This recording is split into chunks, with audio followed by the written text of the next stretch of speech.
This is how old we were when this picture was taken. The digits are transposed, and this is now. And what Akshay would like us to do is explain what happened in these 45 years. So I look forward to hearing from you about the families you've created. I can't do that. So I will talk instead of the friends who've essentially become adopted families. And yes, I'm still a Beatles fan, and this is my license plate. So the next stop after high school was IIT for both Anoop and me. And the IIT years are a blur.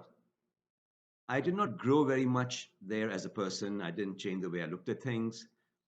But what was special were some of the wonderful friends I made, and you see two of them here, Bharat and Ujjal. Bharat was from Doon School, a squash champ, so both Anoop and I learned squash from him, and I hate to admit it, Anoop learned it better than I did. Ujjal introduced us to the gliding club, and I got a private pilot license. Um, I also became a radio announcer during those days. And later, when I was to lecture to my students in class and to my fellow researchers in conferences, that experience, I think, reduced stage fright. Then came Wisconsin, and I would say my best years of my life, where I really grew. And what you see here is me acting in a play called Evam Indrajit as Indrajit. And I put these pictures here not to say that I started an acting career, but the fact that I met two individuals who changed my life.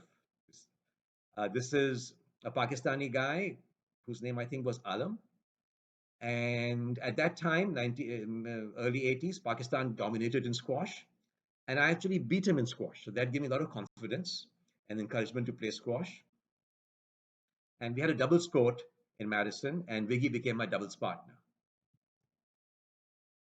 So, in the long winters of Madison, I practiced squash a lot. Became a very good player. I won some national amateur tournaments.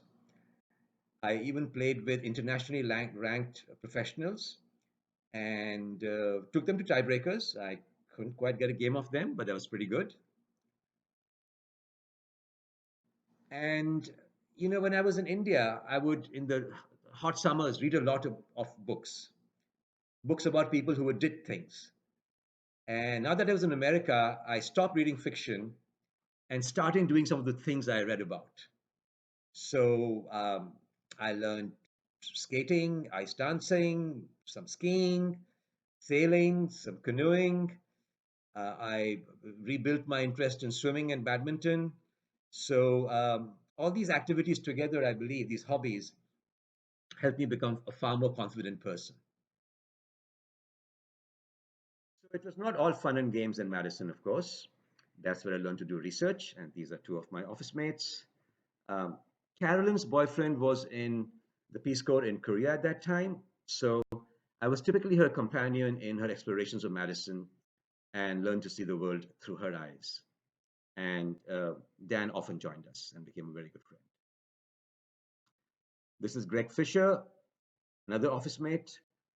When my roommates left after their masters, he invited me to stay at his apartment, which was in the basement.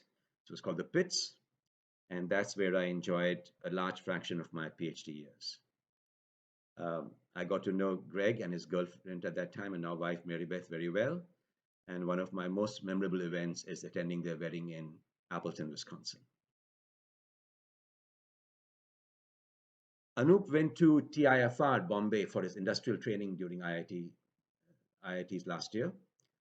And he came back raving about a guy called Anil Pal, who was from Bombay IIT, brilliant person with perfect GRE scores. And he was to become my classmate, an office mate. And Anoop decided to do a PhD in CMU. Pal decided to do a PhD in Madison. And so that inspired me to do a PhD. And during those years, Pal became pretty much my best friend and constant companion. This is Alan, Pal's brother. Monica, Alan's girlfriend and now wife. And I became, of course, very close to them too. And the three of them are truly like family to me. I told you I started playing double squash. My favorite squash opponent was David Islakson, and he's still a very good friend, and we talk every few weeks.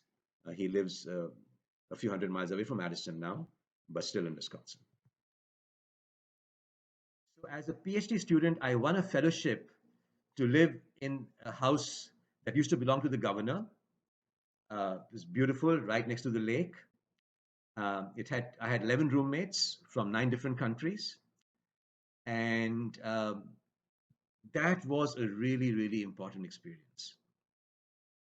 There are many reasons to go abroad. To me, it is to get to know the people, and I didn't have to do that. I didn't have to go elsewhere to learn about the people because the people had come to me in one house, and like I said, I got really close to them, and that's how I traveled the whole world. This is Valentina from Yugoslavia. This is Mike from New Zealand. This is Ed from the US, who got married to Valentina and actually took this picture. This is Jorge from Mexico, who became my squash doubles partner after Vicky left. And this is Beth from the US. Okay, and there were many other fellow housemates. I'm sorry. Learning about your fellow students, it was fun, but there was a lot that united us. We were all students. We all were relatively young in the same place. The real growth occurred when I got to visit the families of some of my friends. So this is Kathy, and this is her parents in Manitowoc, Wisconsin. And I actually attended Kathy's wedding and spoke or recited Khalil Gibran's poem at her wedding. So I got quite close to her family and all the guests. And this experience is something I keep thinking about in today's politically charged environment. Kathy was a Democrat. She went to Madison. Her parents were religious. They lived far from a police station, so her father owned a gun, and he was a businessman. So they were Republicans, and as they should have been. So today, even though when I vote for Democrats, I have a very warm feeling towards Republicans, and I think it was this experience that helped me understand their issues um, and what they valued. Then came graduation. All good things end, and this is my mother at my graduation ceremony. And my big choice was where to go. And there was a tug of war between two cousins of mine. This is Kavita. She was my favorite cousin, and she lived in Atlanta, and I had an offer from Georgia Tech. This is Mira, my elder cousin, who I wasn't at that point as close to, but lived in West Lafayette, and where I had an offer from Purdue. And I ended up, to the amazement of most of my friends, going to Purdue. And reasons really. One was that Georgia Tech had really he had two squash courts, only one of which was functioning. Purdue had 10 squash courts, and I'd actually played with Purdue players who had beaten me in squash in Madison. So I had a lot of respect for Purdue. And also, I thought that I would be able to go back and forth between Madison and Lafayette, and the same would be true also for my friends. And that did happen. This is Kathy from Wisconsin and Patty visiting me in Lafayette.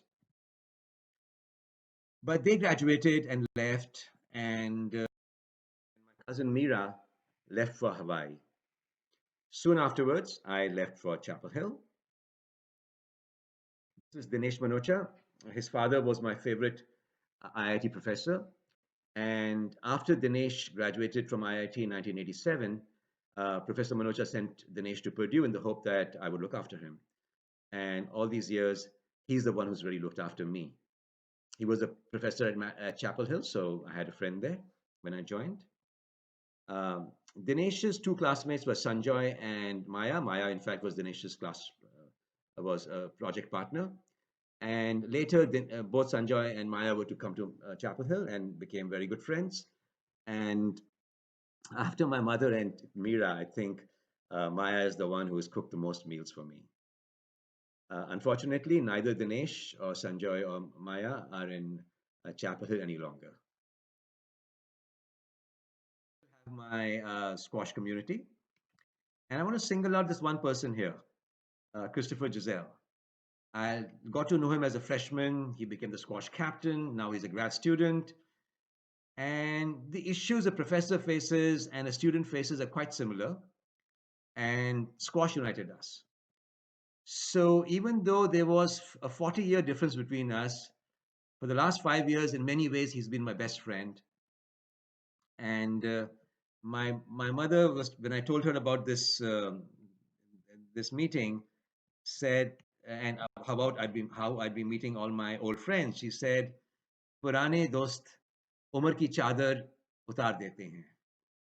And you know, not only do old friends bridge the gap, make the years go away, so does living in an academic environment and dealing with young kids.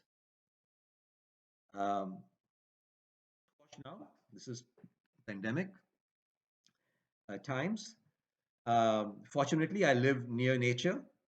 This is the lake right behind my house. This is about half a mile away, and this is about a mile away.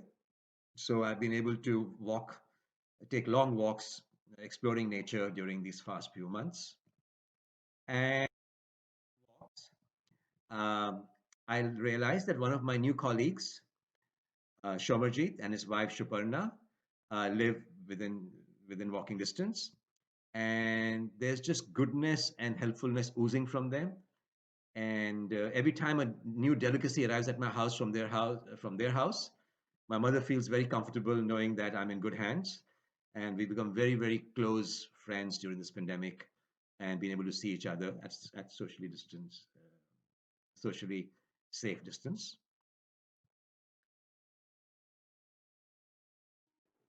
And throughout these years, I kept coming back to India. One of the reasons I joined the faculty was so that I could do that. So Hemant said he comes 3 times a year to India and spends 1 month each. I come only twice, but I've spent up to 5 months a year, and that has helped me to keep in touch with my family, immediate family. So that's my brother, mother, and father. My extended family, who often came to visit me when I was in India. My close friends who keep visiting India. New friends too. So as some of you know, my brother is from the Kashmir cadre, and I often visited him in Srinagar.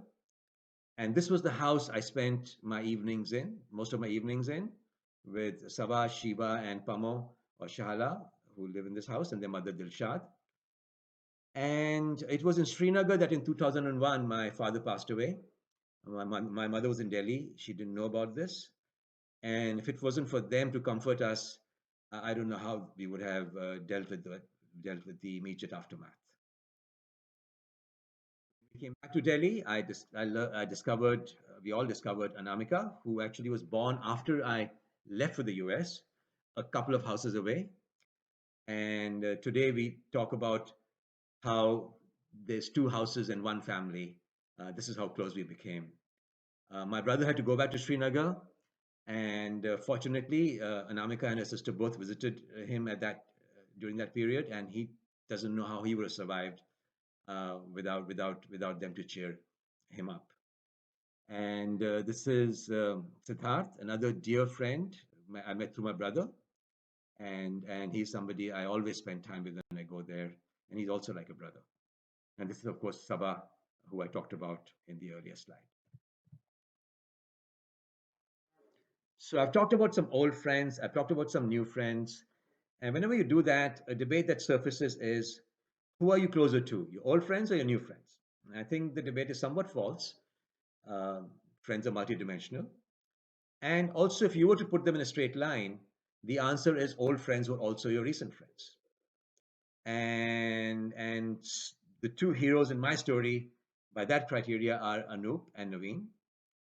Anoop and I became roommates in IIT after school. We took the same flight to US. I learned about applying to the US from him. When he was a PhD student at CMU, he kept sending me tech reports that helped me in my research at Wisconsin. Um, I spent a summer and a year at Microsoft with him, and the closeness was recognized by other people too. So in '92, when I gave a talk at Apple, one of his ex-students told me how much that talk reminded him of Anoop. And in Seattle, a lot of people thought we were brothers. In 2001, when my father passed away, I spent 7 months in India um, with the hope that I could help my mother in some ways. I didn't quite know how. The answer arose uh, during a visit to Punjab National Bank when I reconnected with Naveen. Today, my mother feels in many ways closer to Suparna and Naveen than she feels close to me. And he often says, "Your mother, my mother," and he can look after my mother and has looked after my mother better than I have or can. And whenever my mother talks about him, she chokes up. And so he, of course, has been very, very special. So I started with the Beatles song. I'm going to end with the Beatles song about friends. And and hopefully this gives you an idea of remove some of the question marks about what happened to me in the last 45 years, and look forward to hearing what you guys have to say.